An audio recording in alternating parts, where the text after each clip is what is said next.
muchas gracias en primer lugar, y como no podía ser de otra manera, por invitarnos a participar en una reunión de algo que de momento no somos, no tenemos, aunque voy a empezar por el final, en relación con esto.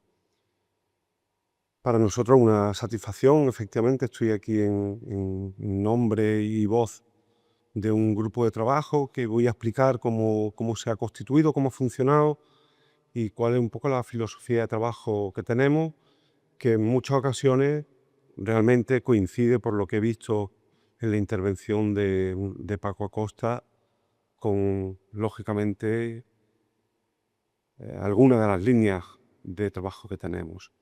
Y digo que voy a empezar por el final porque efectivamente no tenemos cátedra de memoria. El protocolo está firmado desde hace más de un año. El otro día nos enteramos que estaba guardado en un cajón. Conseguimos una reunión con la nueva rectora y fuimos representantes de una comisión de memoria, a la que ahora me referiré también, y nos dijo que en 3 días, el día 21, iba a Consejo de Gobierno la propuesta de cátedra, pero no tenemos noticia de si finalmente va o no va, ni tampoco sabemos a quién se le va a encargar. Entonces, esperamos que se resuelva pronto y que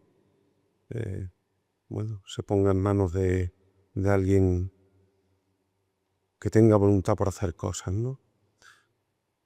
Y en realidad, por lo tanto, yo lo que puedo hablar aquí es de este grupo de trabajo que conozco bien porque estoy desde sus orígenes, y también del papel que han jugado otros actores externos a la universidad, que son importantes también reconocerlos, como el movimiento memorialista. ¿Vale? En este caso hemos tenido una especial preocupación por tener cerca al movimiento memorialista, con una serie de dificultades que se repiten además, por lo que he visto en muchos sitios. Hay varias asociaciones con sensibilidades distintas. Entonces, de alguna manera estamos intentando, aunque esto no se lo decimos así a nadie, pero estamos intentando ver si, vinculados con este grupo de trabajo o llegado el caso con la cátedra, se puede encontrar espacios de colaboración entre el movimiento asociativo, lo cual sería para nosotros un paso más en la búsqueda, ¿no?, de esa recuperación de la memoria histórica en España. Y el título no es casual, evidentemente: Memoria y Desmemoriado en la Universidad de Sevilla. Lo que voy a plantear justamente son algunas de las dificultades y cómo, pese a que hay un grupo activo y personas activas en la Universidad de Sevilla, periódicamente se ha ido olvidando el asunto de la memoria, lo cual pues precisa de una solución. Bueno, los antecedentes, por no entrar en demasiados detalles, digamos que hay varias confluencias. Hay, por un lado, acciones individuales previas a la conformación de una primera comisión de memoria histórica en la Universidad de Sevilla, que tiene poco tiempo de vigencia y prácticamente le va a ocurrir, creo que, como a la comisión que ahora mismo está activa. Y es que se crea, se le encomienda algo y prácticamente desaparece desde un punto de vista práctico. Hubo una comisión de memoria, como digo, que estaba conformada por dos profesores de Derecho, un profesor de Historia Contemporánea, un profesor de Historia Moderna. En algún caso, pues, visto en perspectiva, no entendíamos muy bien, ¿no?, el motivo de ciertas personas en esta comisión, pero nosotros a posteriori la consideramos como un antecedente, en tanto que realizó una serie de trabajos que después nos han servido a nosotros para retomar o por lo menos evaluar aquellos compromisos que tenías que ir a la universidad, que están vinculados con el encargo que se le hace a esta comisión primera y que la universidad no cumple. Y con este documento luego plantearemos también una especie de plan integral sobre memoria al que ahora me referiré. Básicamente la comisión va a elaborar un informe de necesidades en base a la legislación anterior. Y, en segundo lugar, se va a conseguir una declaración del claustro, que esto era algo histórico, condenando el claustro de la Universidad de Sevilla, condenando el golpe de Estado, la dictadura y de una manera muy genérica los actos represivos que se hubieran cometido, considerando también los instrumentos que se hubieran empleado. Entonces esto, en principio, que parecía y se aplaudió en el claustro, a mí personalmente me parecía que era poco, que era una especie de brindis al sol, un brindis al sol porque no se tomó ninguna acción en relación con la reparación, por ejemplo, o con las políticas de no repetición. Parecía que con esta declaración solemne, pero con poco contenido específico, resolvía ya el tema de la memoria en la Universidad de Sevilla, y no fue así. Se aprobó este informe, pero, como digo, estamos en 2009, exactamente, vamos, la declaración, el 14 de octubre se aprobaba y, teniendo ya conocimiento de lo que estaba ocurriendo, publiqué este artículo que 33 años, 10 meses y 24 días había tardado la Universidad de Sevilla desde la muerte del dictador hasta que había tomado como algo serio, en forma de declaración institucional, el problema de la memoria. Y yo añadía que esta era como una especie de, como la última condena que nos impuso el dictador, porque se hizo esta declaración, pero faltaba, por ejemplo, por retirar los vestigios franquistas que existían en la universidad, que eran varios. Parecía que eso como que no tenía nada que ver. Entonces tuvimos que seguir planteando el problema de los vestigios que quedaban en la universidad en aplicación de la Ley de Memoria de 2007. Quedaba por hacer algo clave y fundamental, un censo de represaliados. A día de hoy no tenemos un censo fidedigno que nos permita evaluar con precisión el nivel de represión y el alcance de la represión en la Universidad de Sevilla. Y está diciendo esto alguien que tiene bastante información sobre esto, pero nos siguen faltando fuentes importantes y registros importantes que, por razones que tienen que ver con el derecho al honor, a la imagen, a la intimidad, posteriormente la aprobación de la Ley de Protección de Datos, ha sido un cúmulo de circunstancias que han dificultado algo tan básico como el saber cuántos y quiénes fueron represaliados y en qué condiciones, para hacer estudios rigurosos. Nos falta todo lo que tiene que ver con las reparaciones. Algunas universidades han tomado decisiones del tipo de incorporar en los expedientes académicos de los estudiantes, los profesores, donde todavía constan las sanciones, incorporar una diligencia donde se haga constar explícitamente y de manera definitiva la anulación efectiva de esa sanción. Como no se resolvía el problema de los vestigios franquistas, pues periódicamente se hacía algún tipo de acto, una performance donde se cubrió una lápida que se conserva en uno de los patios principales del rectorado de la Universidad de Sevilla y que pues recuerda en latín, y esto ha sido, yo creo que una de las razones por las que pasó desapercibido, viva la cultura, porque está en latín y pasaban por allí y no se sabía, y dice el Duce Franco, se refería al Duce Franco. La lápida es de 1965, o sea, no es ni siquiera del primer periodo. Esto es 2010. Como consecuencia de este movimiento, más bien de carácter individual, se consiguió que se retiraran 2 restos de los que teníamos identificados. Uno estaba en la Escuela Politécnica Superior, en Los Remedios, y la otra está en un colegio mayor, el Colegio Mayor Hernando Colón.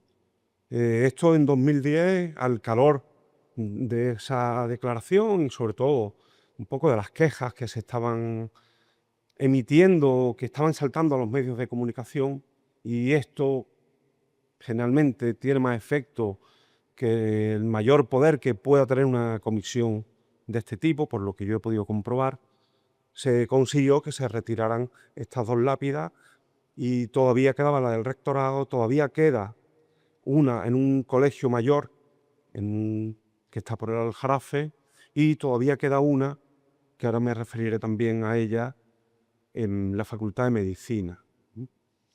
Y en esta época seguíamos entrando por la fachada principal de lo que históricamente fue la Facultad de Ciencias, y lo que jalonaba el edificio era un águila imperial que había sido incrustada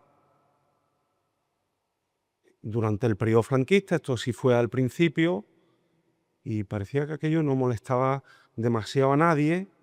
Tenía su yugo, su flecha, en fin, toda. Después de muchas presiones se consiguió, y este es el estado. Esta es una fotografía que hice en julio de 2015, a los pocos días de que se hubiera retirado y se hubiera desmontado la pieza, ¿no? Por ahí queda ya libre, ¿no? No sé qué ha ocurrido con esto, que debería formar parte del patrimonio de la universidad y ser utilizado. Yo no estoy a favor de que se destruya, ser utilizado en museos, explicando cómo funciona una dictadura, cuáles son sus valores, cómo incrusta físicamente el recuerdo en monumentos que deberían tener una protección superior.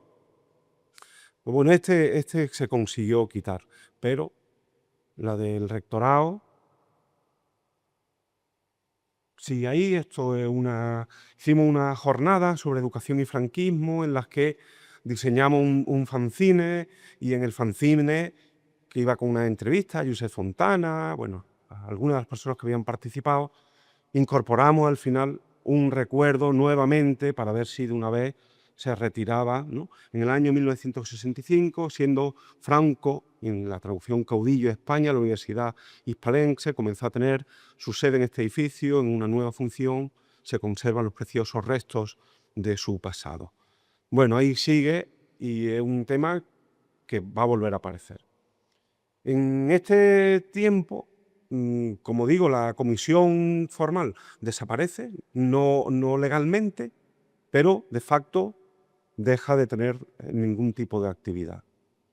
No se la convoca, no hay la función que se le había atribuido, no se cumple, y entonces aquí es donde el movimiento memorialista va a mantener con cierta vida el problema de la memoria en la universidad. Pero el movimiento no consigue tampoco nada. En su día se hicieron gestiones con la Diputación para crear una cátedra que finalmente no prosperaron, con lo cual el asunto seguía ahí pendiente y había cosas que hacer. Y en ese contexto ya, después de la nueva ley de memoria, decidimos ponernos otra vez en marcha, y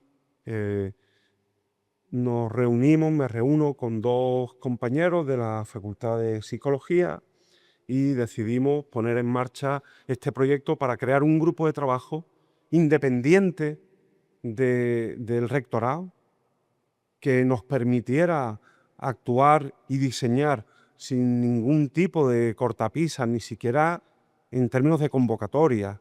Esto nos convocamos nosotros,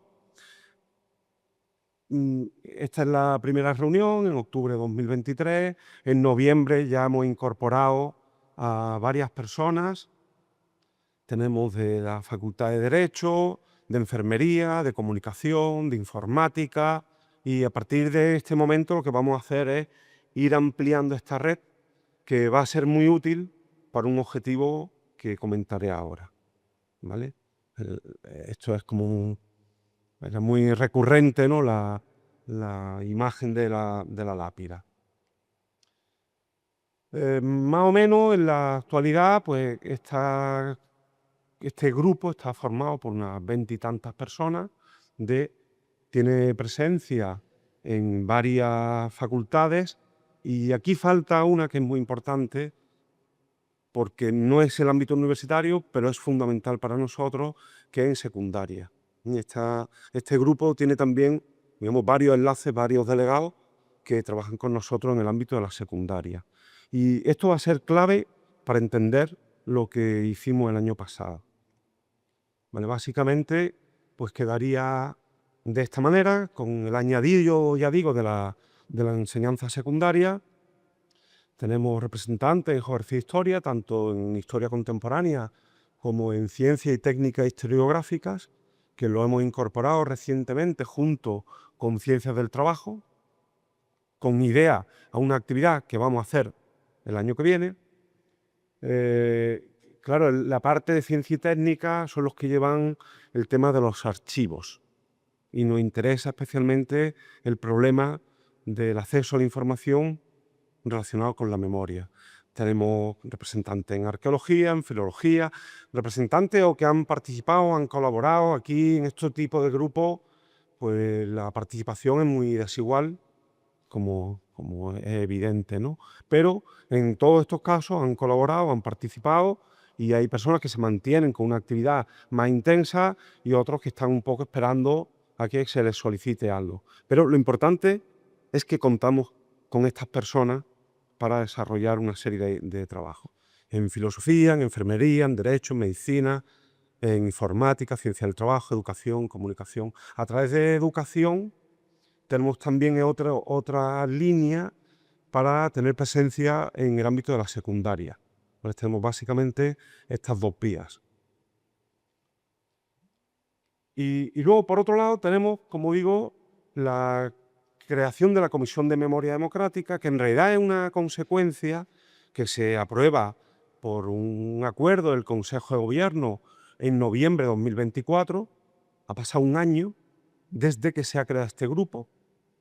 Y este grupo, una de las tareas es precisamente forzar a que se cree una comisión institucional que tenga sus propios canales y que se pueda reunir directamente entonces con el rector, ahora con la rectora y con las personas que conformen esta comisión. Esta comisión se crea, me da a mí, un poco a la desesperada, un poco, lo voy a decir como lo vivimos, un poco por callarnos, porque ya este grupo de trabajo, en colaboración con el movimiento memorialista, estamos realizando acciones, concentraciones, ruedas de prensa, y ya empezó a salir en los medios de comunicación, y a raíz de esto deciden crear la comisión. La comisión la convocan, nos hacen un encargo, se reúne 2 o 3 veces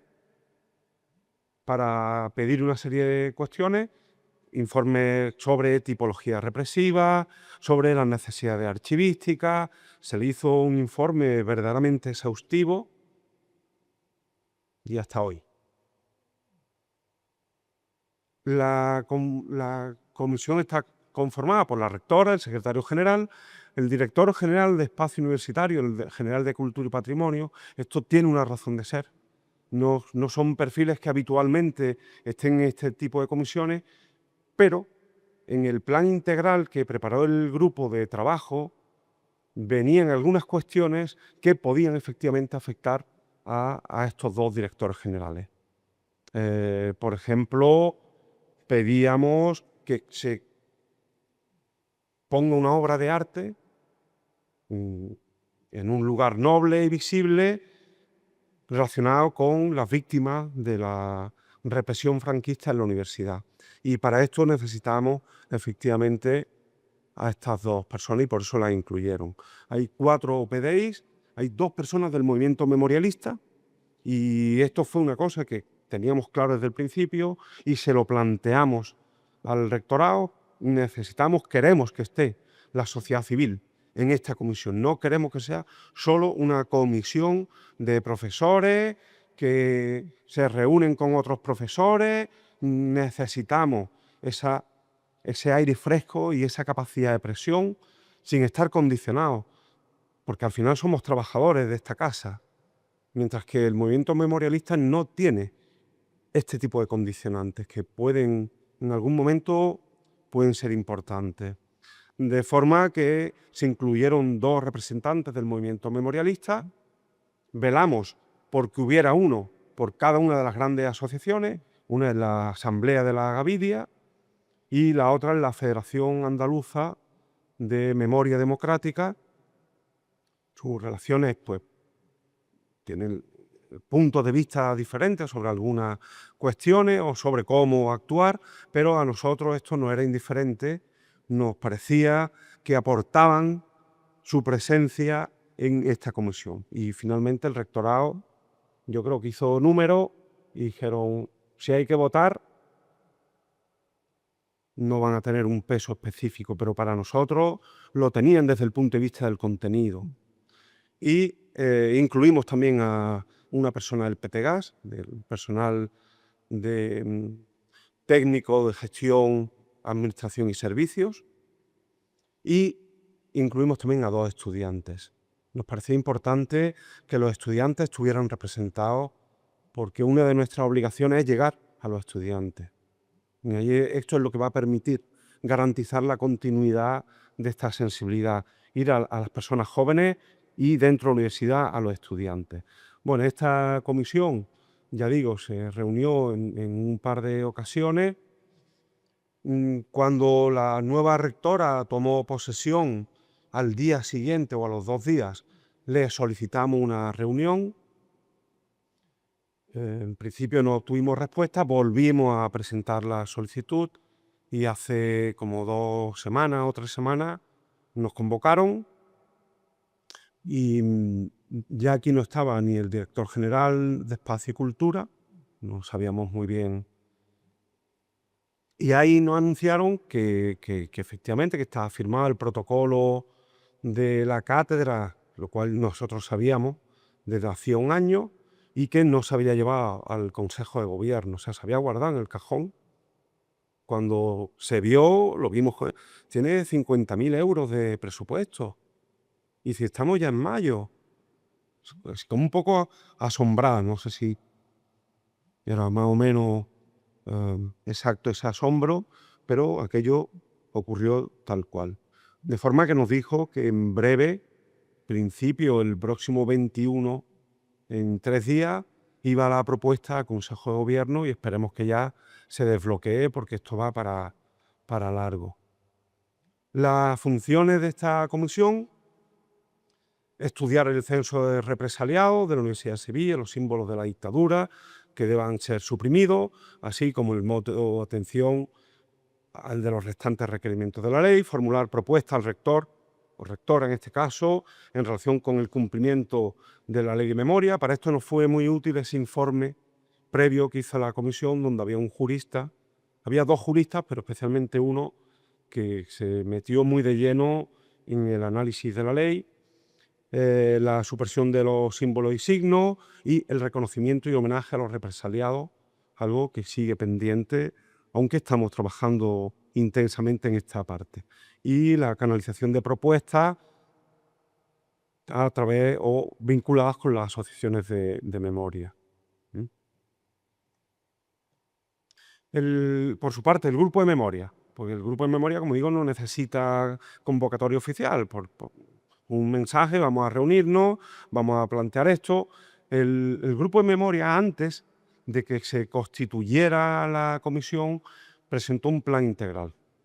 Ignorante de cuál iba a ser el futuro, pues decidimos presentar un plan integral que entre otras cuestiones, tenía incluida el reconocimiento a las personas represaliadas en la universidad, incluyendo la anulación de pleno derecho a las sanciones en los expedientes personales, tareas de investigación que son clave para hacer esos censos, por ejemplo, de divulgación, y esto se tradujo en la organización de una jornada que llamamos Hacemos Memoria, actividades docentes, la inclusión en los currícula de cuestiones relacionadas con la memoria, archivística, el instrumento fundamental con el que podríamos hacer la investigación y finalmente la divulgación de la materia, la valoración de las actuaciones comprometidas y no desarrolladas por la anterior Comisión de Memoria, la creación de un comité ético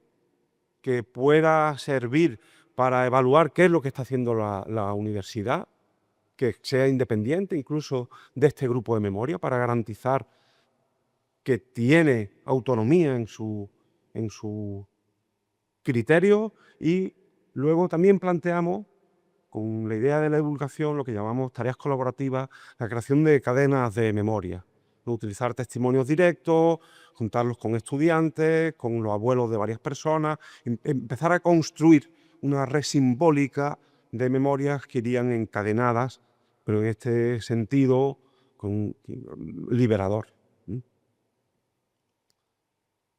Bueno, esta estructura es la que permitió, esta base es la que permitió la organización de estas jornadas, que fueron verdaderamente ambiciosas, porque la idea de la jornada era llevar a cada centro el problema de la memoria y enseñarles en qué punto de su formación se cruzaba con la memoria. Sea un psicólogo, sea un antropólogo físico, médico forense, un historiador, un filólogo, un filósofo. Esta era la filosofía, y esa red previa es la que nos permite hacer esto, a ver si puedo rápidamente, para que se vea. Fueron muy ambiciosas y verdaderamente transversales. O sea, esto no fue un ejercicio de retórica, de transversabilidad, sino una aplicación absolutamente concreta, empezando actividades en geografía e historia. Tenemos una parte sobre fosas, intervino Paco Echeverría, Oliva, que es nuestra delegada, nuestra compañera en el grupo de trabajo en visita fosa, luego derecho, que fue un análisis, una mesa redonda.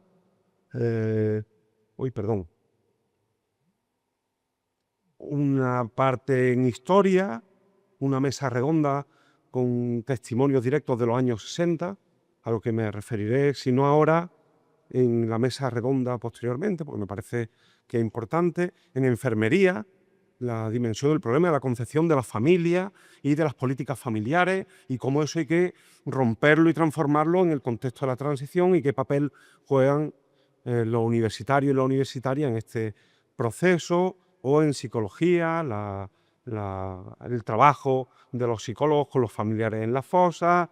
En comunicación hicimos también varias proyecciones de películas, documentales, mesas redondas. Bueno, y así en educación, que como digo, pues esta parte nos interesa mucho y trabajamos intensamente, ¿no? Las dificultades y las potencialidades de la enseñanza de la memoria en la universidad, aunque luego también se plantearon cuestiones sobre secundaria, el Cineforum, en filosofía, etcétera, ¿vale?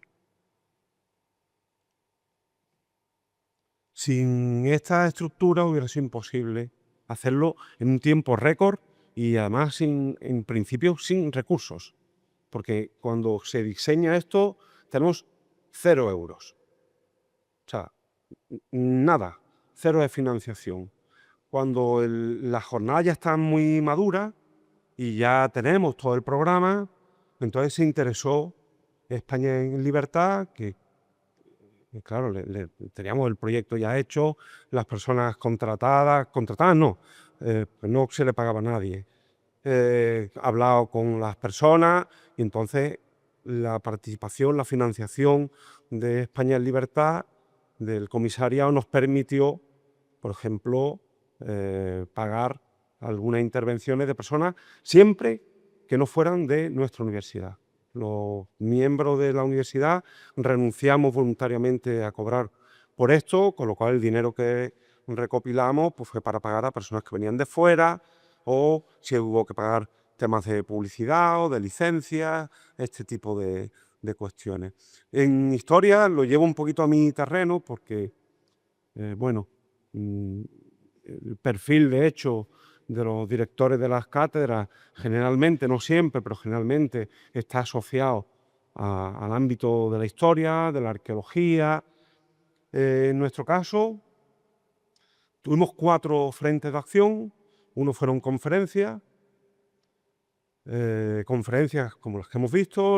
El segundo fue una visita al trabajo en fosas, que lo organizamos con los estudiantes de arqueología, con idea de mostrarles, como decía, que su formación en algún punto se puede cruzar con la memoria, que el arqueólogo no es solo Indiana Jones e irse al lejano oriente, o que hay un ámbito de trabajo en la arqueología que les pilla mucho más de cerca. Así que hicimos una visita a los trabajos que se están haciendo en Lora del Río, hicimos 2 exposiciones y organizamos también un concierto, ¿vale? Estas son imágenes de la visita con estudiantes a la intervención en Lora del Río, que verdaderamente fue una experiencia enriquecedora para los propios estudiantes. Son estudiantes de primero, con lo cual no tienen probablemente mucha idea de que este es un ámbito profesional en el que podrían trabajar. Si lo hubiéramos hecho con alumnos de cuarto, a lo mejor la receptividad hubiera sido distinta. De todas formas, esto genera también sus polémicas, porque lo que para nosotros estamos viendo como profesionales, qué formación le podemos dar a los estudiantes, la lectura de otras partes, de otras personas, era absolutamente ideológica, cuando nosotros lo que queríamos era, evidentemente, detrás de esto hay una cuestión de valores humanos, pero queríamos reforzar la parte profesional, ¿no? Y a veces incluso mm, personas catedráticas mm, de la historia contemporánea, pues veían, ¿no? Organizar una visita a una fosa común es algo que ni la Iglesia hizo con sus mártires. En fin, no se trabajaba sobre un terreno fácil, ¿eh? Las exposiciones que fueron en este caso eran sobre manuales de enseñanza que se habían utilizado durante el franquismo. Aprovechando precisamente uno de los enlaces, un estudiante de doctorado que hace la tesis conmigo sobre esta materia es profesor de secundaria, y este es uno de los vínculos que tenemos, y fue una exposición preciosa a la que vino Fernando Martínez, el secretario de Estado, se le mostró. Y luego hicimos otra exposición sobre líneas de trabajo en nuestro departamento vinculadas con la memoria.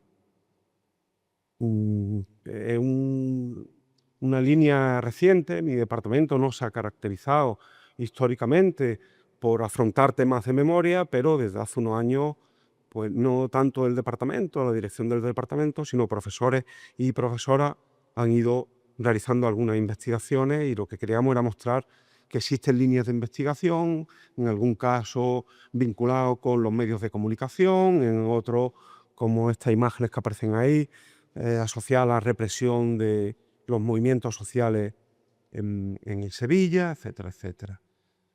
Y luego hubo una tercera exposición que se movió en la Facultad de Psicología y en la Facultad de Comunicación, que nos la facilitó la Sociedad Aranzadi, que fue verdaderamente impresionante. Pues esto no se ve muy bien, pero esto es una tumba a tamaño real, y es impresionante. Cuando llegaban los estudiantes y veían eso en el suelo, verdaderamente llamaba la atención. Se acompañó de una serie de carteles explicativos, etcétera, etcétera. Aquí están los profesores trabajando, que no teníamos ni para contratar. Son los mismos profesores los que están ahí arrodillados. Se nos sumaron. También hay personal de administración y servicios que nos vieron de qué iba la historia y se sumaron sin pedirle ni siquiera a nosotros que nos ayudaran. Ahí voy, una colaboración muy bonita que luego tuvo sus resultados en el impacto que generó esta exposición. Hicimos también presentaciones de libros a coste cero, esto no nos costaba nada. Libros que tuvieran relación, evidentemente, ¿no? Este acaba de salir bajo sospecha sobre la sociedad española durante el franquismo. Nos parecía que era una buena ocasión para hacer la presentación. En las conferencias, pues tenemos aquí en Derecho, en Geografía e Historia, en Psicología, porque está Juan Valencia, que era del movimiento de la Gavidia. O sea, ellos participan, colaboran, están como uno más. No, aquí funciona todo bastante horizontal, no hay ni los profesores consideran que sean más ni menos. Tenemos que hacer un trabajo y tenemos que hacerlo colectivamente, porque individualmente está visto que no conseguíamos avanzar. Y eso es lo que explica, ¿no? Y con una asistencia, estamos hablando de 15 días de actividades de memoria, ¿eh? Que no es una sola actividad.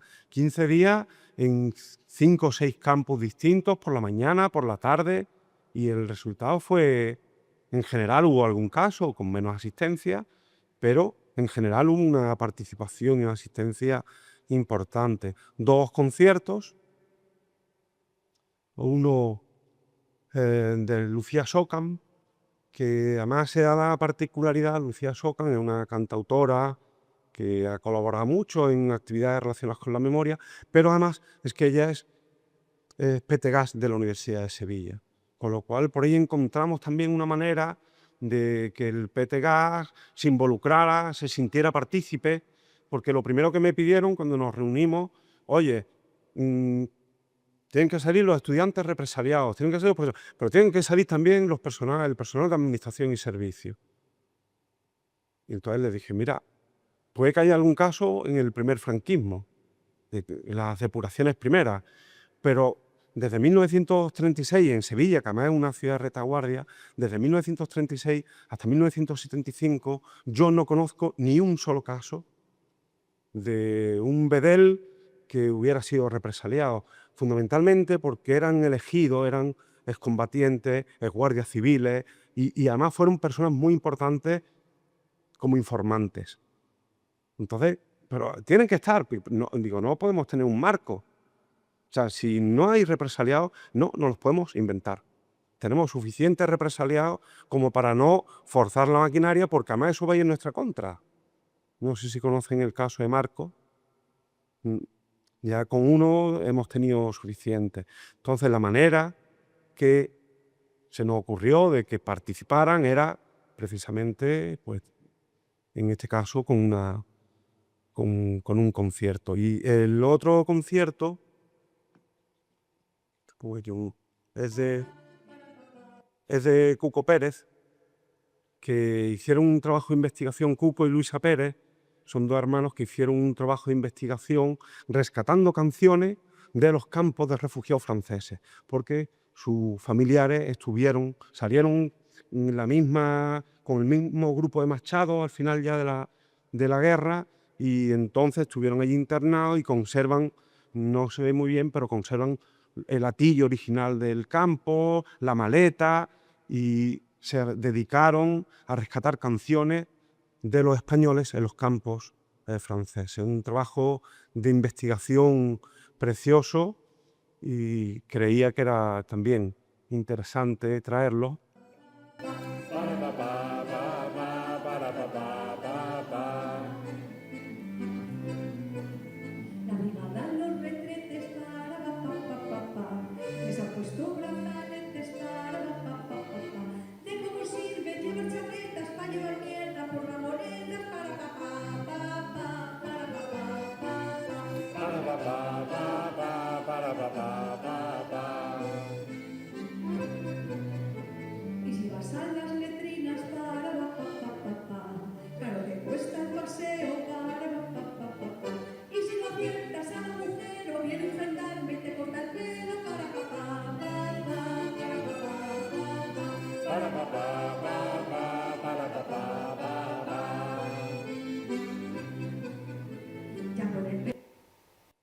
A título de ejemplo,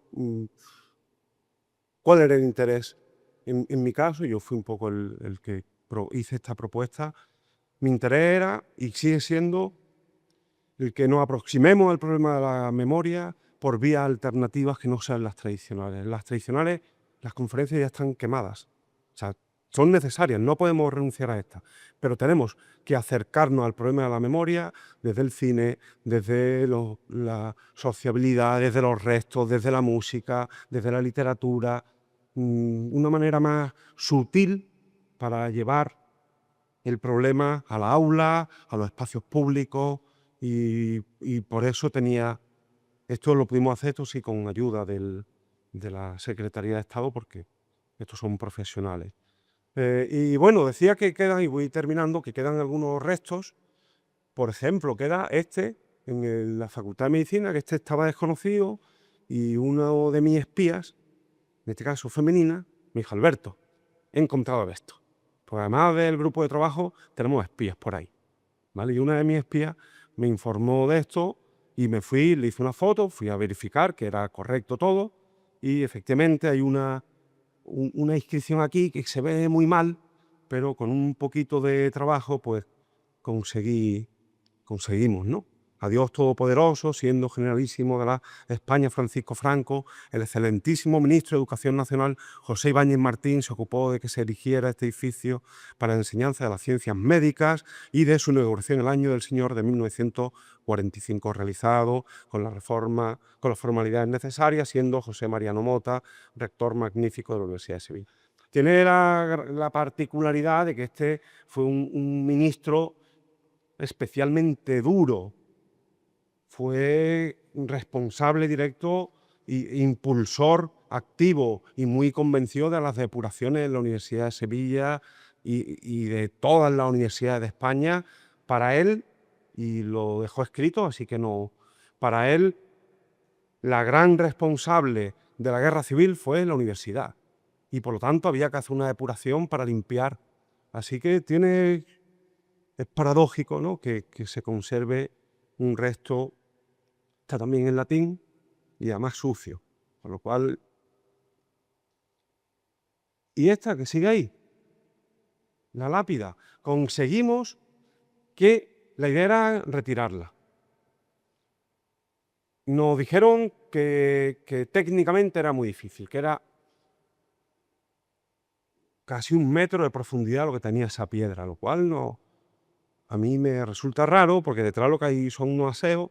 Me fui a investigar y la piedra tendría que salir por el váter, pero caso que técnicamente nos dijeron que no la podían quitar. Y lo que nos propusieron fue poner poner un texto que cubra el que está originariamente. A mí no me entusiasmó la idea, lo confieso, porque ya basta que se den las circunstancias para que solo haya que quitar este. O sea, esto tiene marcha atrás.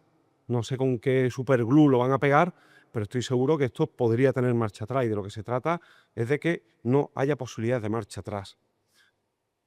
Pero tan delicado debe ser el asunto que esa plaquita que lo cubre lleva ahí puesta más de 1 año, pusieron una lona y ahí sigue. Y insistimos, pero de momento pues no sabemos ni a dónde vamos, ¿vale? Y esto es más o menos lo que hemos hecho en el grupo de memoria. Muchas gracias.